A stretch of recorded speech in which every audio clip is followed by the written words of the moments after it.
మంత్రిగా పవన్ కళ్యాణ్ ప్రమాణ స్వీకారం చేసిన సందర్భంగా మెగా అభిమానులు సంబరాలు చేసుకున్నారు. నారాయణపేట జిల్లా కేంద్రం సత్యనారాయణ కూడలి దగ్గర టపాసులు కాల్చి కేక్ కట్ చేసి మిఠాయిలు పంచుకున్నారు.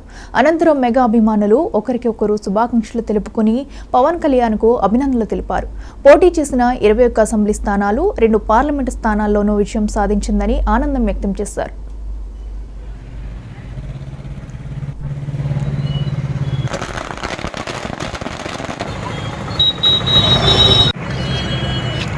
జై జనసేన